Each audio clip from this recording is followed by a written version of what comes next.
My guest this morning is Zehn Baskerville. Zehn Baskerville is the founder of Benevolent, multi-award-winning product developer, artist, philanthropist, certified PMP, instructor, marketing expert, LinkedIn top web design voice, Black vegan activist in training. From the concrete jungles of New York, Bronx, that's where I'm going to dinner tonight, to the concrete walls that separated East and West Berlin, to the concrete mountains that posture as towering gods over Colorado, my life has been shaped by a journey that has revealed life's rawest struggles and how the love of two dedicated parents persevered.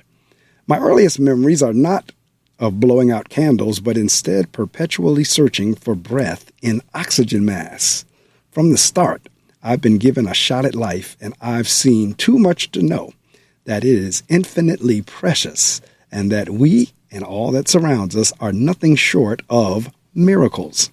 That overstanding demands that I live a life with gratitude and reverence for what it means to be here or for anything else to be here. If I had a dime for every critter gently ushered out the back door instead of eagerly swatted, I'd look like Scrooge McDuck swimming in coins. I've applied key proficiencies to help organizations grow and thrive in my career, including product development, project management, product management, team building, and leadership. This beneficial intersection of competencies has been especially valuable to startups that typically cannot afford 5 executive-level hires or contractors to tackle the demands growing organizations face. One of my proudest accomplishments is helping transform a small 4-person engineering startup into a thriving incorporated corporation, 5,000 marketing and business solutions agency with sustained 35% year-over-year growth. Through strategic product development and cross-functional team building, I've had the honor to mentor many professionals along the way. However, my career is marked by what I've learned from others. I know that's right. With the help of talented and dedicated teams, I've developed award-winning products broadly heralded by the industry, built high-performing teams, and created new revenue streams, all fueling growth to scale organizations. Ladies and gentlemen, welcome to the Reading Circle microphones. None other than Zehn Baskerville. Zehn, good morning.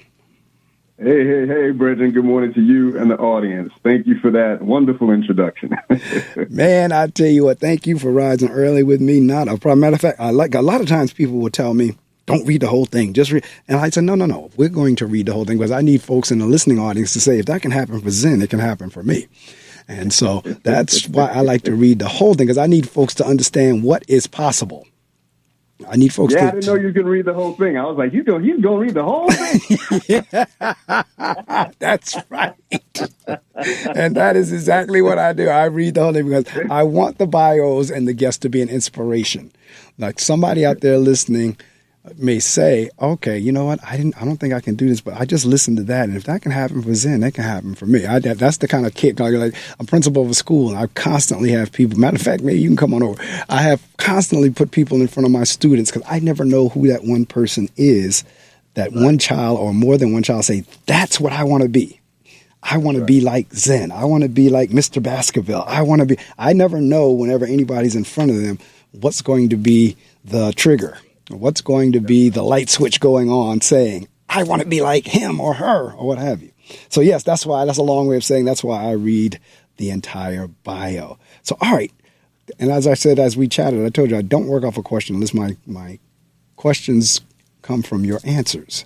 And let me see. I know you are on one of the UW because, see, I met Zehn. I met Mr. Baskerville through our good friend, Dr. Io Sakai. And Zehn is on one of the boards. It's like I'm on the advisory board, but Zehn, which board are you on? I'm on the advisory board. Are you on the advisory board too? Okay, so both of us are on the advisory board. I thought you were on one of the other boards. But Zehn and I are both on the advisory boards of Universal Right Publications, UWP LLC, which is the company that our friend Dr. Io Sakai is the CEO of. That's her company. I was telling Zehn last night, I remember when Dr. Io, when that company was in its infancy, and I've seen the progression over the years. So we're both now on the advisory board of UWP.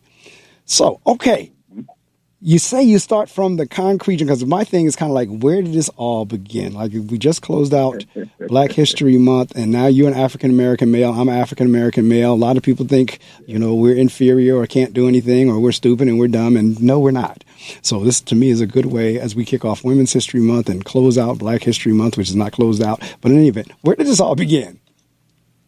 Yeah, so it did. The concrete jungle, for those who may not be familiar with that term, that is in this case context, it's the city of New York. And in this particular case, we're talking about the Bronx. And my mother, her roots are in St. Thomas, but she spent her early years in the Bronx, growing up in the Bronx. And so she found a wonderful husband. They got married, they had children, and that's where I spent my young years growing up in the Bronx before then, going out into the rest of the world. But that's my earliest memories in the Bronx. And it is a concrete jungle, brother. It's a, I love it. My fondest memories, but it's a jungle out there. But you know what? And all right, given that, because I was born and raised in Paterson, New Jersey. Paterson, Paterson is like, just like you can figure it's like a Manhattan or Brooklyn or the Bronx or any of the boroughs. It's New Jersey. But we get hit with the same thing. So I know what you're talking about when you say that in terms of it. But this is where the message comes in, because even in spite of that, you were able to succeed. Because see, this is the problem I have with and the message that I try to get across to my students every day is, don't you ever allow anyone to make you feel as if you can't succeed or nobody because of the color of your skin and where you're being raised and so forth and so on. So again, this is where we kind of like debunk a lot of stereotypes and myths, because even though you were in the concrete jungle, and in the bio, you move various places. I saw the mountains of Colorado and so forth and so on, and I'm very familiar with Colorado. Okay. And so, and I see here, the other areas that you went into here. So let's talk a little bit about that. What was kind of like the journey of the path? Because it was concrete jungle, but yet you wound up now being a founder of Benovel. That's right. So, the quick journey is my father was in the Air Force. So he was in the military. And that in and of itself had us traveling quite a bit. So I would say at a very young age, by the time I was in, maybe 11 or so, we were in Germany. We lived in Germany, Ramstein Air Force Base. We was there for about 5 years. And then we came to Virginia, lived in Langley Air Force Base there in Virginia. Went to college in Michigan, was there for almost a decade. And then eventually moved to Colorado Springs. So a few other places in between there. But that's the short trip.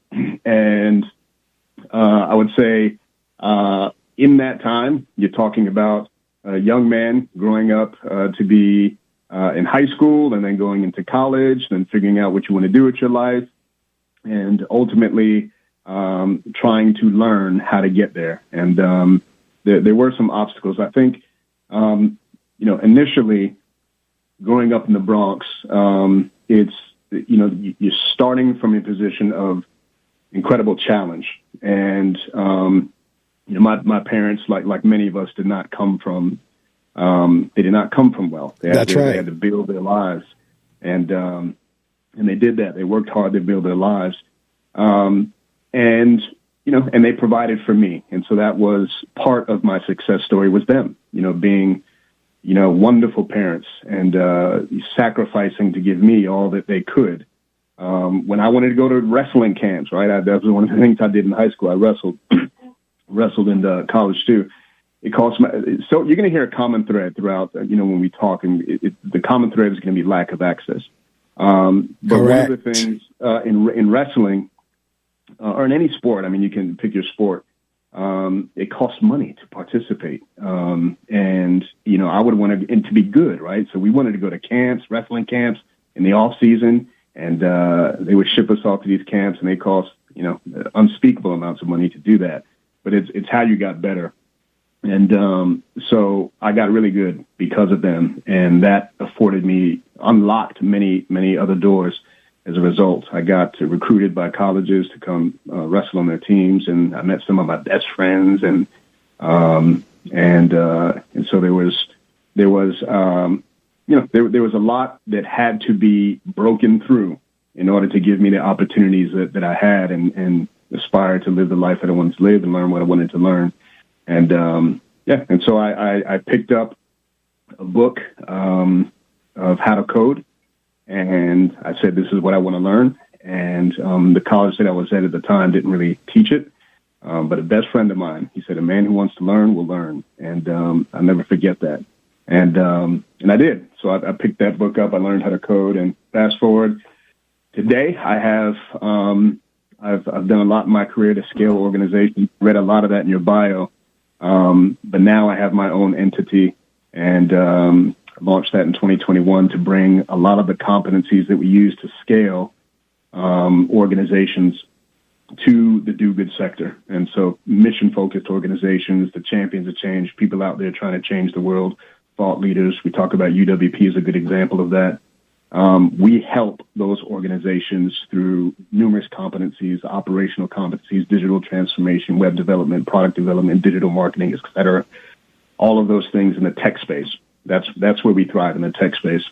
And so we offer that now to the do-good sector. And those are premium competencies that are usually relegated to the private sector. And but we decided we were done helping the 1% of the 1% get richer through those services and point them at people that were really trying to change the world. And so that's what we've been doing for the past few years.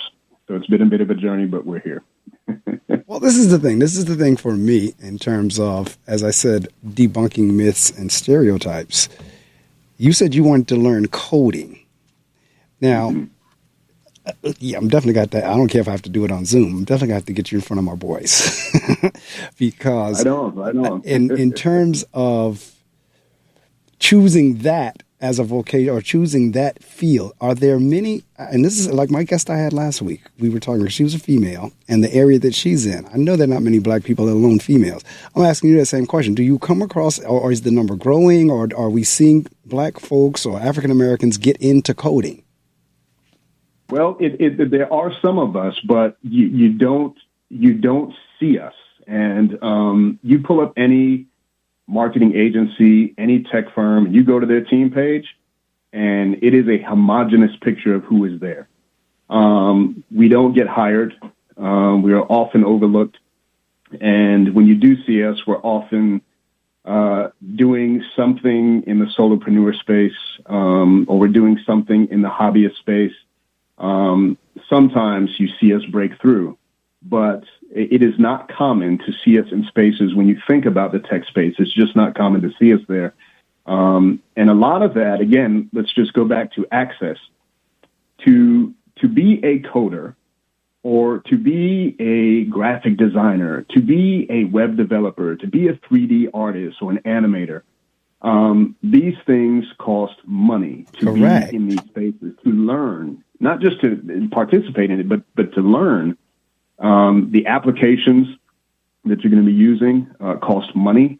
For those in the tech space, if you're an illustrator, animator, you know about the Adobe Suite. You know about all of the 3D rendering applications that you use: Autodesk, 3D Maya, Houdini. All of these applications.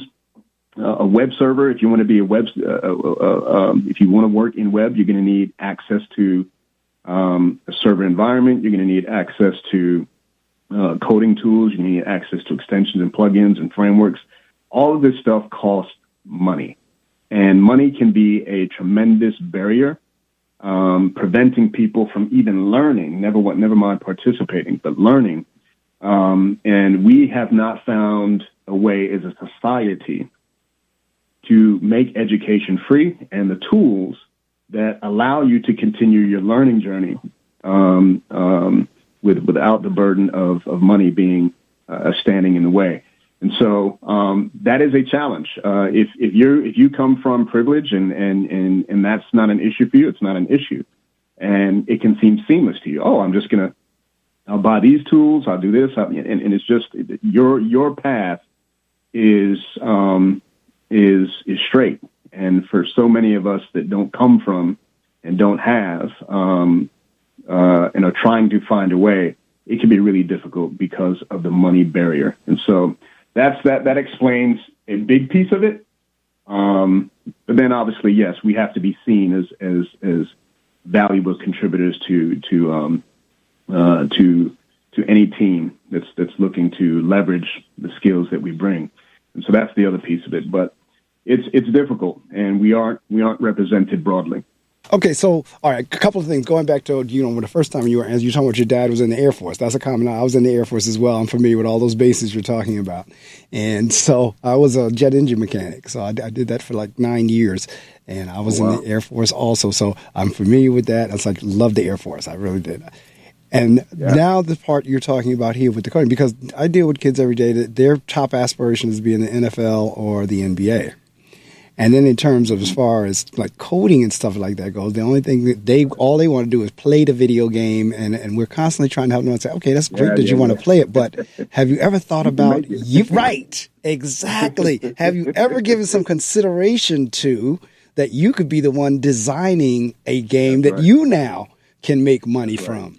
Because that's the kind of mindset we try to get them in. Like we're big consumers, as you know. We're like, I'm trying to tell the boys, listen, you're making somebody else rich. I'll pull up the CEO of I forget these games they play. I'm trying to think it was one of them, and the name will come to me at some point. But I'll pull up the CEO of that and say, do you have how much money he made? Because he coded the game, he created the game, he's the owner of the company. Try to get them in that mindset. They're like, don't just, it's nice that you want to play video games. They're like, well, did you ever think about you could code and, like you said, graphic design, so forth and so on? Right. How did, like, for you, what brought your mind to that, to want to do that? Because that's going to be helping. Like, I'm trying to move from playing the video game to now creating the video game. What got you there? Well, I'll first answer for me, and then I'll provide some insight on how to get other people there. For me, I am an artist at heart. So that's something that I've always been that. So being a creative professional is really just taking your passion and love for art and design into a practitioner space. And coding for me was one way to take something out of thin air and give it life, to create something visually. And so a lot of the coding that I was learning was front end stuff, UI, UX stuff. But then from there, you then begin to learn the programmatic stuff and learn how to develop functionality and things like that. But it really started from an artist's heart and really wanting to create things. And so it started there. For me, I was lured to it. Of course, I liked technology. My age, I'm going to be 50 next month. At my age that I picked up those books, these were dummy books at first, right? So dummy books, then you progress to manuals, and then you progress to other things. But at that time, the internet was relatively new. And so there was a lot of interest, and it was a new space for a lot of us at that time. And so there was a lot of interest there. But the other piece, to talk about how do you get, others there. You got kids, and I see it all the time too. We have little grandnieces and nephews running around, and they want to get on their tablets and things like that, and they play the games. They want to play Roblox. They want to play Minecraft. Some of the things you're probably seeing. Right. That's the games I was trying to find. That was the names I was looking for. Yes. Yeah. As soon as you said it, I knew exactly what you were talking about. I said, yeah, I know what he's dealing with. And, but the reality is they have to be exposed to it, right? The other side of it. They're getting one side of that. And, but the reality is once they understand just how easy it is, and you have to learn to become an expert, but once you can crack the initial barrier for them and understanding that you can create these things. One of the things that I do with my grandnieces and nephews is, and by the way, they'll just run into my room while I'm working all the time. But they see what I'm doing, and I might be animating something, for example, and they're like, "Ooh, wow, look at that!" And I say, "Okay," and then they want to do it. And so when they do it, and I show them how to do it, by the way, all of us have seen young people on tablets. Now, quickly they pick those things up. They come out the womb with them. They come out. I'm telling you, man. You walk away, and 1 minute you come back later, and they're moving like the Matrix on those things. And so that easily translates into these fields where you have to use software to do the things that that a lot of the tech professionals are doing, but they learn it so quickly. And I show them one time, here's how to create this object. Here's how to paint this surface. Here's how to animate this part. And I show them one time and they got it. And then you turn around and they're creating things just like that. And so that just, I want to say that because that's so important. And if anybody in the audience is listening, don't feel like this is a huge challenge for your children. This stuff, if you can expose them to it, they will run with it. They will fascinate you with what they're able to do. You're correct. They just need the exposure, number one, and that exposure often comes with access. All of these things cost me. The tools that I'm using that I show to them and that they now use, they all use it. They use it now, but it costs money. I have to pay for those applications. And so access is a huge issue. And so, but if we can get the access and expose them to it, they're brilliant. And Black people is just, we're creative. Correct. It's in our DNA. That is exactly right. DNA. No, we had our Black History program Thursday, and I taught a 6th grade class yesterday about exactly what you're saying. And you're right. They come, I have like a grandnephew, and it was like when he came out, he was working a tablet. It was like, and I've seen other kids do the same thing. Like, how do you even know what to do with your fingers? How do you know how it swipes up and down, how it goes across? How do you know all that at that age? But they do. It's almost at this point innate. And you're right, because I know you're familiar with probably the Promethean board. Well, that's like the big, they have different brands, different names, but it's like a huge, it's replaced our blackboards and whiteboards and all that kind of stuff because it's an electronic board. Man, that thing gives me fits. And I'm tech savvy. I am tech savvy, but that thing gives me fits. And some of the teachers, it gives fits. So what we do is we call up a student. All right, come on up here and help me. That's right.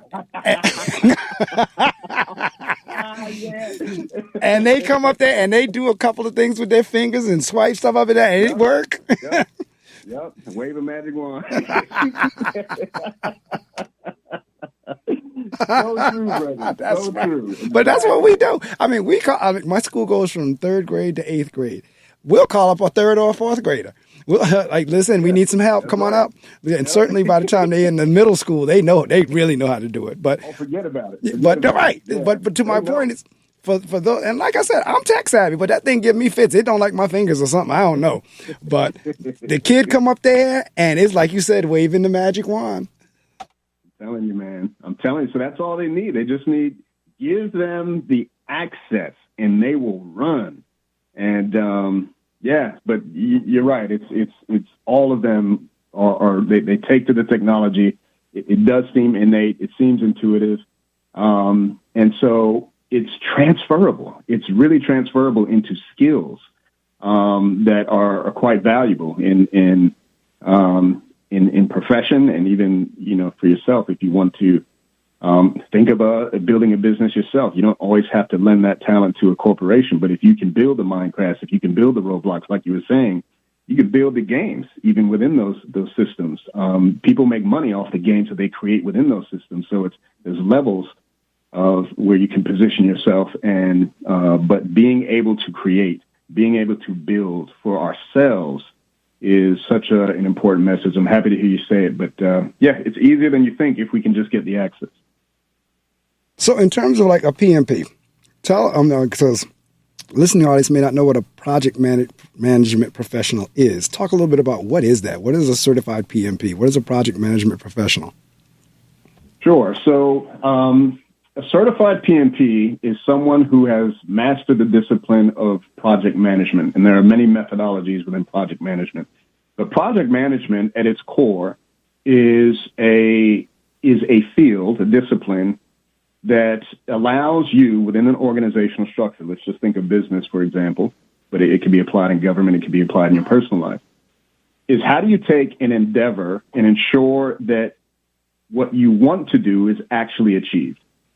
And in many cases, if you're working within an organization where there are multiple people involved in making that endeavor a reality, it means that you have a lot of orchestration of moving pieces and parts that you really have to make sure come together seamlessly.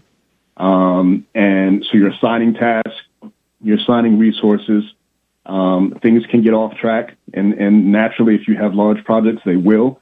And so if things happened automatically, you wouldn't need project management. But the reality is things will, external factors may come in, and you may not be able to get something done, or one person may not be able to get something done in the time that was designated for them. Maybe there are other external factors that are impacting the project, and you have to adapt.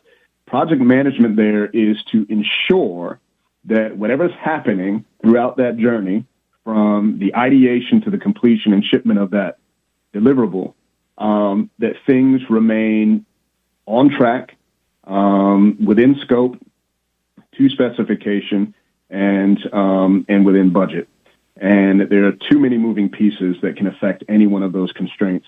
And project management there is to ensure that those constraints are respected, that you maintain traction throughout the project. If you get off track, then how do we get things back on track? And if there are changes that we need to make to the project, how do we pivot? And so everybody has things that they want to do, whether that's a person, whether that's a business. And you only get that done if you're working with other people, if there is strong project management and coordination, right? A lot of communication, mobilization of resource allocation. If you're thinking about long time frames, right? We're going to do this big project and it's going to take us 12 to 24 months to do it. So how do you schedule out resources to make sure that you're mobilizing the right skills and talents to the team at the right time, and you're releasing them at the right time and bringing in the next piece of that? Project management is a competency that organizations globally have as a function of how they operate. It's a muscle that all businesses and all organizations have. If you're aspiring to be a project manager, there's institutes. PMI is the institute that will get you certified, and it's a skill that is in demand. It will always be in demand, and there'll never be a shortage of need for it.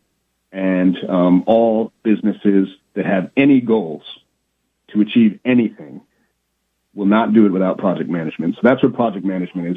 It makes sure that the things that you want to get done actually get done.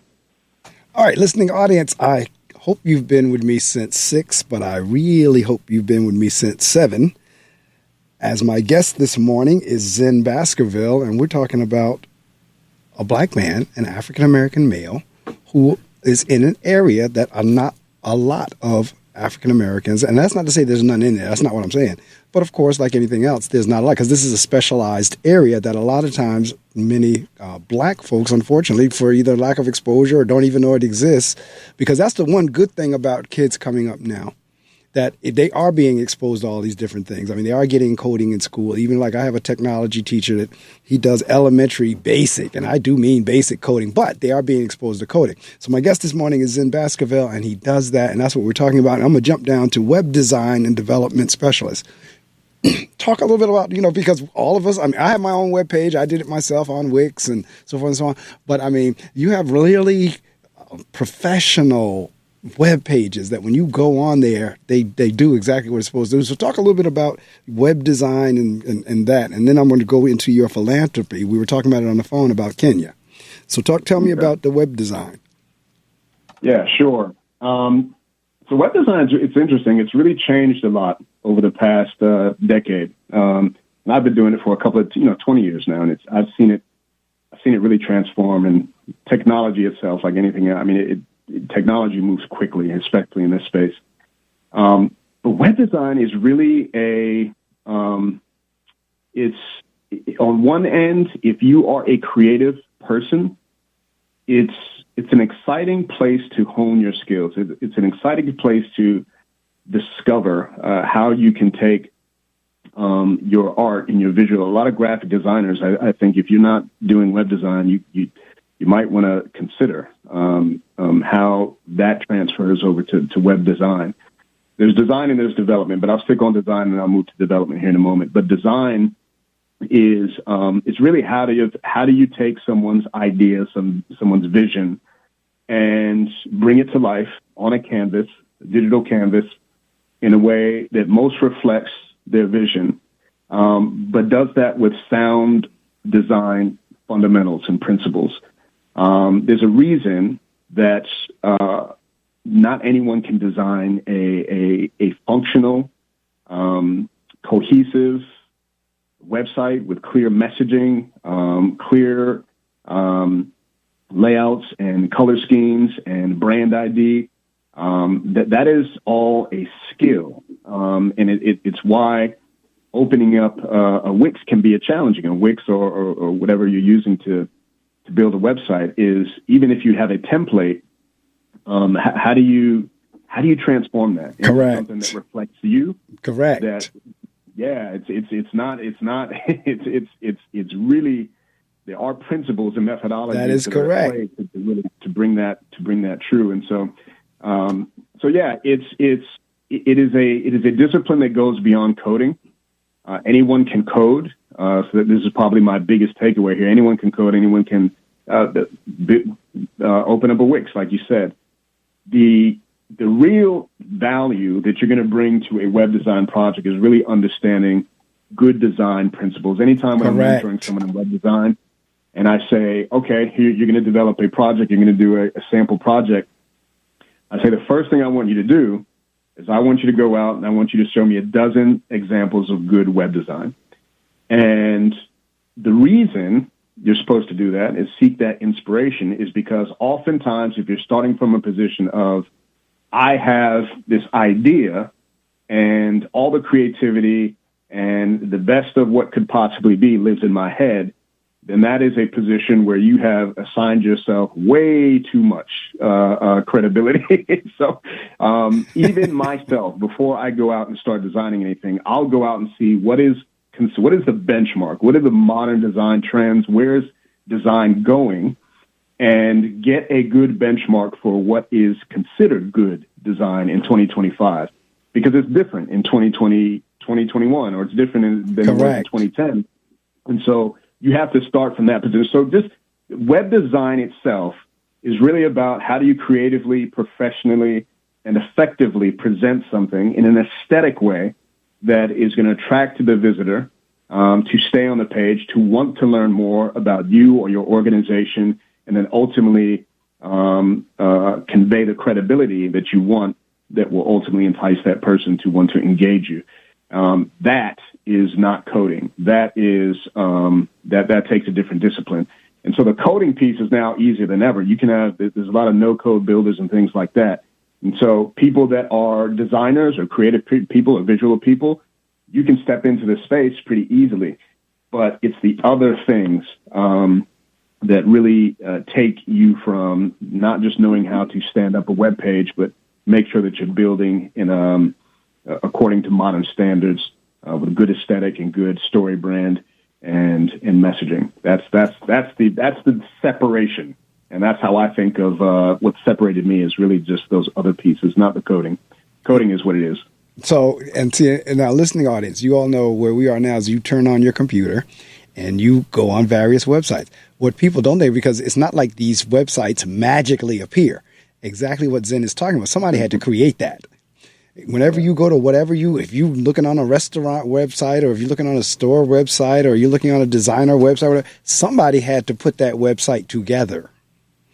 Yeah. And that's what Zehn is talking about. Like, these things you don't just push a button and this stuff appears by magic. There's a whole lot of behind the scenes work that occurs for us to be able to push that button and go to a website.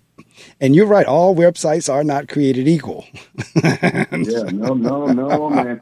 Hey, and I'm gonna tell you here, I'm gonna keep it 100% with you in the audience. I'm gonna tell you. Specifically, black people, we got to do something different, y'all. We got to do something different. I call them struggle websites. We struggling. We out here struggling. we got to stop with the struggle websites, and we got to do something different, y'all. But here, I'll just the last thing I'll say about that is I can promise you The coding piece of it probably is 5%. It's just in terms of time, how much time I spend actually building the website. The other 95% of the time is talking to the client. Correct. What do you want? Correct. What is your vision? What are you thinking about? What is the functionality you want? How do we do that? What do you need to integrate with? What other systems does it need to talk to? What is your vision? What is your vision today? What is your long term? What are you trying to achieve? All of that is the important pieces that you, as a professional, have to guide the customer through that conversation. That ultimately you're building an online home. This is a home that no different than your physical home. This is your digital home. Correct. So there's a lot that goes into what that actually means to then build in accordance with that. No, you're absolutely right. Because see, back in before we even had digital books and all that kind of stuff, authors had the challenge of getting readers' attention. Now they get that from the cover, the front cover, the back cover, the inside covers, and then as folks skim, that folks gonna make a determination: am I gonna read this or not? You have to, as the designer of the website, that's exactly who you're thinking about, the customer. When the customer lands here, what's going to be the call to action? What is it that what is it that I want them to do after they've seen my website? Do I want them, like in my particular case on my website, for the most part, I'm trying to get guests. Like if you want to be a guest on the reading circle, so there's a whole section for that, letting you know interview people I've interviewed, letting you know all the other different endeavors I'm doing. But at the end of the day, the hope is that you will now, as an author, a publisher, whoever, say, I want to be a guest on your show. Great. That's right. Okay. So that's what, you have, like you said, you got to have a goal. Now, we were talking earlier because it's in your biography in terms of being a philanthropist. And we were talking about, before we got on the air, about Kenya. So let's pivot and shift there. Talk a little bit about that and what's going on there. Oh, yeah. This is the part that lights me up here. The philanthropy piece of what I do. I'll start off by saying, I donate my role as Director of Project Management to an organization called AREL. It stands for, it's Action for Refugee Life. And they are a social impact community building organization based out of Kakuma Refugee Camp, Kenya. It is an organization built of refugees and serving refugees. Kakuma Camp in Kenya is home to roughly 300,000 forcibly displaced people from all over Africa. Neighboring Dadaab Camp is roughly the same size, about 300,000 FDPs. The combined total of that rivals a metropolitan population of a Colorado Springs, let's say, for example. It is the size of a city. Population-wise, the size of a pretty large city.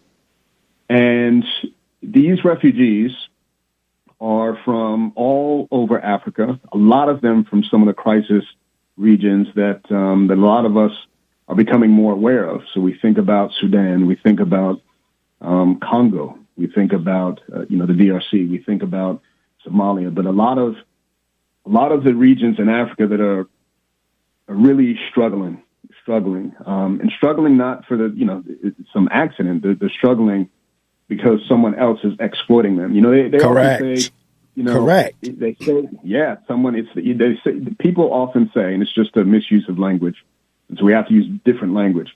They say Africa is underdeveloped. Africa is not underdeveloped. Correct. Africa is overexploited. Correct. The language matters, and these places are rich. Africa is rich. Africa is absolutely the place on the face of the earth. It's absolutely people, and it is much of the world could not exist without Africa. And that's so right.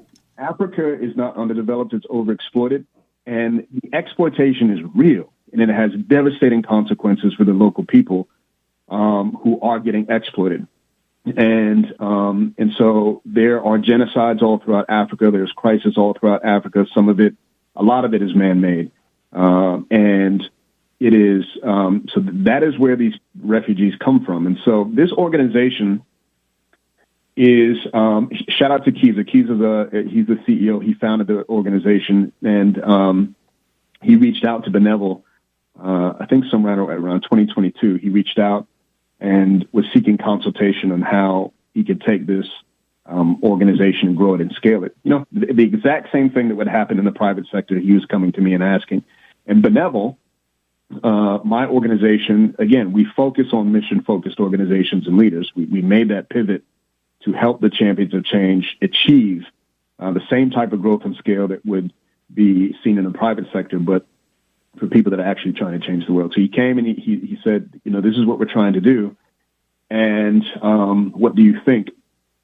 And my immediate response to him was that you are going to need project management, right? It's just that you're trying to change the world. You're trying to do big things. You're going to need a lot of people, a lot of coordination, and you're going to need project management. And it was just intended to be a consultation. That's all it was.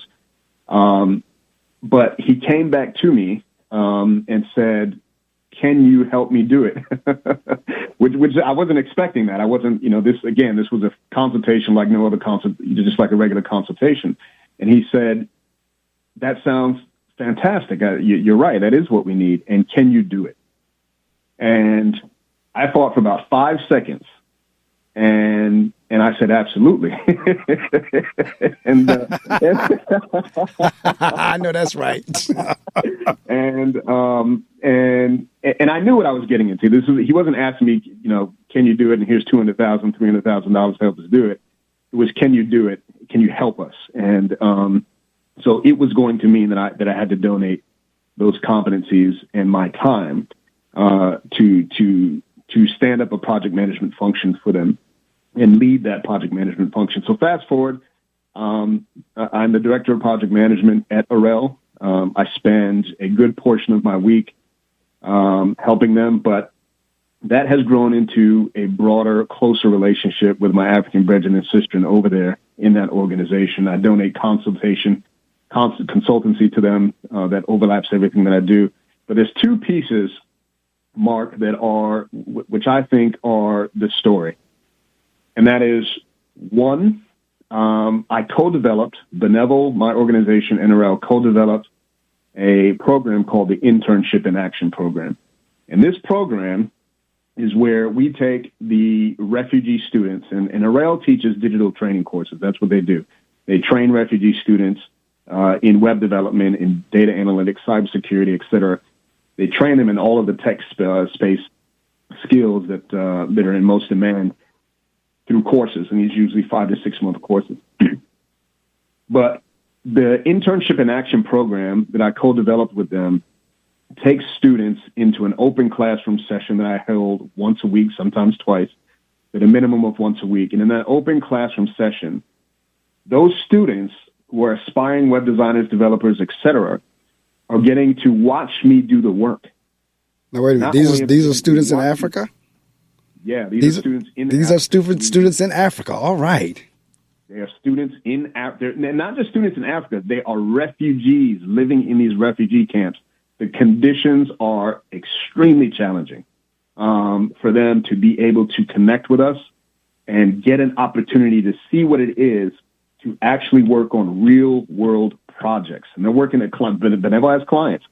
So we're using our expertise and our business operations and our project work to actually give them an opportunity to see what it looks like. And beyond that, the students that have advanced far enough in their skills get to actually participate as interns in those projects. UWP was one of them. In fact, UWP was the first one. Wow. UWP helped pioneer this partnership. UWP was a three-way partner in this, and that students got to come on. They got to meet a client, Dr. Ayo. They got to see a client that looks like them and cares about them. They got to see someone that is working in the spaces that reflect their worldview and advocates for them. They're getting to work with me as the technical project lead. They're getting to see someone that has the skills that they're aspiring to master, and they're getting to work on real world projects. I mean, there's nothing like this that exists in the world, not that I'm aware of, where refugees who are aspiring to be tech professionals are getting exposed through mentorship and actual task assignment, getting hands-on task assignment with real world projects with real clients. And so we've taken UWP as that first model, and we've now done that with all of our clients, most of the clients that we now have. And we hold these open class sessions where students get to come in and participate in actual real world projects. That is a massive, massive, unheard of thing. And it's really something that I'm really, really proud of. The other piece is that we donate technical infrastructure to the students. So we talk about access. What happens oftentimes in these refugee settings is that well-intended organizations, let's just say it's no knock to them, it's not an impeachment of them, can come in and they'll teach digital skills for a week or two, but then they have to pack up and leave. And again, that's not an indictment. It's just a lot of times those organizations don't have the resources to stay in that environment, teach long-term courses. Rail solves that because they are located in the refugee camp. They operate out of the refugee camp. They build tech hubs and centers that can connect to the internet, and they have laptops that students can come and register and stuff. So in addition to that, you can't teach someone how to code and then pack up the laptop and the internet connectivity and then walk away. How does that person continue to learn? And so what we've done is we've donated technical infrastructure to REL. So they get access to servers, domains where they can build their websites and host them and build their portfolios. They get access to cPanel accounts on the server, databases, software subscriptions that cost unreal amounts of money. Benevolent donates all of that technical infrastructure to them at no cost. So they don't have to pay for those things. And they can continue their learning journey by not having to worry about where do I get a server? How do I get access to this plugin or this extension or this framework that costs so much money? We donate all that to them. And not only do we donate it, we maintain and support it. Oftentimes, servers are living environments. You give someone access to a server. But in that server, there's a server script that gets updated. There's a PHP version that becomes a legacy, and those things always have to be maintained. And so there's a security need that has to be maintained. There's a compatibility issue with the software and the backend that has to be maintained. And so we support it as well. So we call that program Bridging the Digital Divide. But that is all part of what I spend a good part of my week in donating and supporting that organization and their students. And these are refugees, and they're brilliant, and they're young, and they're talented, and they're eager. And so I'm doing all that I can, Bridget, to lean in. I spend probably, out of a 40-hour work week, I probably donate another 20, sometimes more than that. There's a week where I spend more time supporting the organization than I do working in Benevolent. It just depends on how much client work I have.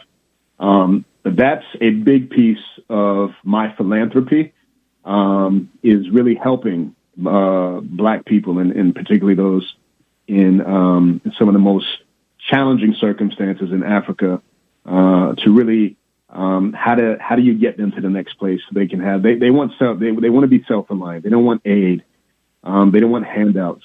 They need opportunity, and opportunity comes with access, and it comes with education. Education is a great liberator. Knowledge is a great equalizer. How do you give that to them? And so that's what I'm doing, and it's quite a bit. But I'll pause there to let you ask any other questions you want to know about it. I'm pretty proud about that. Yeah, well, a couple of things. One is that is phenomenal. I don't want to say the word amazing because yesterday on Facebook I think the word amazing is now overused. And so that is, everything is amazing. It's amazing. It's amazing. It's amazing. It's amazing. Everything's awesome. It was like, I was, and again, no shade, no indictment, as you were saying, but I went to a Black History Month program last week, and they were kids that were the MCs, they were master of ceremonies, two young ladies. And they were great. They really were. But after every act, that was amazing. It's like, and I'm sitting there thinking, could they like switch up words? Could they describe it any other way than every act was amazing? So it's like, so I'm trying to, now I'm like catching myself. So I'm trying to move away from me. So that was phenomenal. That's the first thing. I appreciate that. And then secondly, put the right language on it. Secondly, in terms of one, I didn't realize that UWP was a part of that. So again, my admiration for Dr. Io went up on yet another notch. Whenever I talk to her or text her, I'm gonna say, "Well, I didn't know you all were involved in that project." So again, that's the kind of person she is, and so that is outstanding. And the next thing is, usually my guests are authors, and I always try to support my guests, so I usually wind up purchasing their books or whatever they're doing. But in your case, I mean, with what the company that you just, how do you say it, Orel? Arel. How do you spell it? It's AREL, and it's an acronym of sorts for Action for Refugee Life. Okay, so now is that an organization? I'm trying to think, if I want to make a donation, a monetary donation, who do I make it to? Your company, or do I make it to Arel? You go to Arel. We built their website for free. That's, again, another example of our philanthropy. It's called refugeelife.org. If you go to refugeelife.org, there's a big old donate button. Okay, so that's on. So because you were a guest this morning, and because I'm into the philanthropy, and because I'm into Africa as well, that's a perfect cause for me to donate to. Where normally I would purchase, the book or whoever the guest is, but in this particular case, I will donate to Arel. And, I'll send something, because that is, and I'm an educator, so that touches my heart there, that you're educating the African refugees. So I'm by all means going to do a nice donation there. And, listening audience, we don't get into. Brother. Ooh, boy. I can't thank you enough, man. It's every little bit helps. Man. I know that's right, but I tell you what, you'll have it before the day ends. I'm going to be to that site, and matter of fact, let me write it down to make sure I get it right. Refugeelife.org. Refugeelife.org. So like I said, before the day is out, I will have made a contribution. And then that's a wonderful segue until we've come to the end of the interview, and you do have an opportunity to promote and shout out and anything you would like to do. The only thing you cannot do is mention a dollar amount. Anything short of that, you can shout out people. You can talk about Arel again. You can talk about Benovel again. You can whatever you want to do for the next few minutes. I'm going to shut the microphone off, and you get a chance to promote in however way you would like to, with the exception of mentioning a dollar amount. So the mic is off. It's yours. All right. Well, this one's an easy one for me. I'm just going to say the web address again. It's refugeelife.org. That is an organization of refugees, by refugees, serving refugees. And, the one thing that I will say is that your contribution, your willingness to support goes a long, long way. You can't imagine. I'm not going to mention a dollar amount. But just know that it goes a long way. And, think of the U.S. dollar as compared to the Kenyan dollar. I mean, it's these people in the most marginalized, most difficult circumstances. And when you go to the donate page, you're going to see some of the areas that you can contribute and how it's going to help. Women need help with transportation. Students need help with laptops. We have infrastructure needs for internet connectivity and power. And so there's a lot of ways your contribution goes a far way. And so anything is appreciated. And I cannot think of a more deserving. You meet these. I mean, you go online. We actually record the open class sessions that I lead with these students. And you can meet some of them. And Dr. Io's in some of them. She's talking to the refugees as well. You get to see the open class sessions. You get to see how brilliant they are and how determined they are. And in the most challenging circumstances you cannot possibly imagine. And they deserve an opportunity. So I would be grateful if you went there, refugeelife.org, donate. And I would be, and on behalf of Arel and all the refugee students I know, they would be very, very grateful. And so that would be my ask.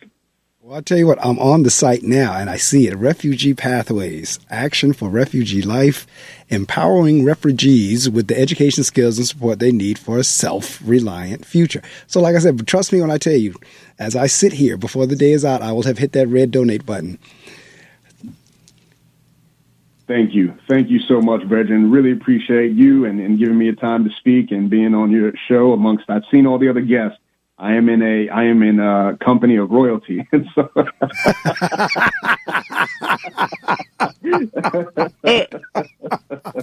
Yes, you are. Yes, you are. As a matter of fact, there's a song by Sounds of Blackness, and before the hour is out, I'm going to play it. The title of the song is Royalty.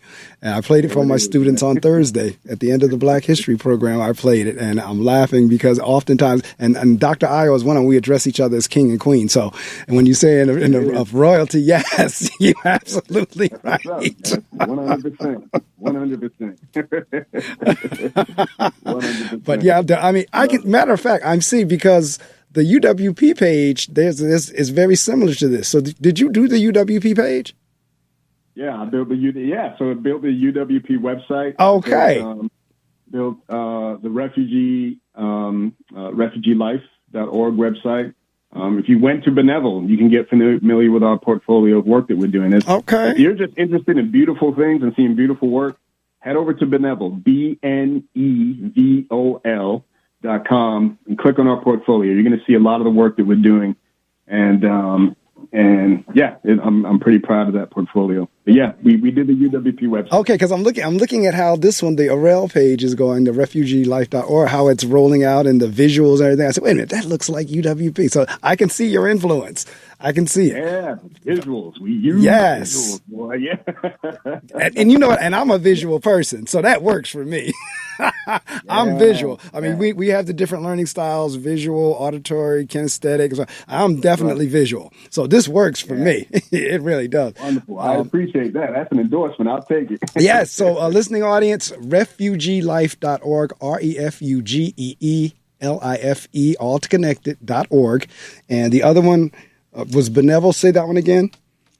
Yeah, Benevolent, BNEVOL.com. Well, I tell you what, Zehn, every guest that Dr. Io has sent me has rose to the challenge, and you have risen to the challenge as well.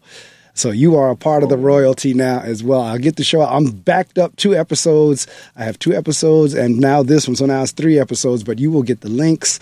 I will get them out to you. Whenever I get the link, it'll be a YouTube link and an MP3 link. When I get it out to you, you feel free to blast it out however and to whomever you'd like. I would definitely do that, brother. I would definitely do it. So all right. Grateful. So great. All right, so we have come to the end. We will definitely be in touch. Like I said, sometime, maybe I might get all 3 of them done tomorrow. I don't know. I just had like a hectic schedule over the last couple of weeks, and I haven't been able to get, so all 3 of the episodes may come out tomorrow, if not certainly early in the week. But in any event, when I get the links to you, share them however you'd like. And since you're in the website, if you want to put it on websites, feel free, because it's going to be the YouTube link. You know, you can do what you want with that, as well as the MP3 link. You can upload that however you want. See, I can kind of talk to you in techie language, and you know what I'm talking about. So when I say MP3 and all that kind of stuff, you know what I'm talking about. Yeah.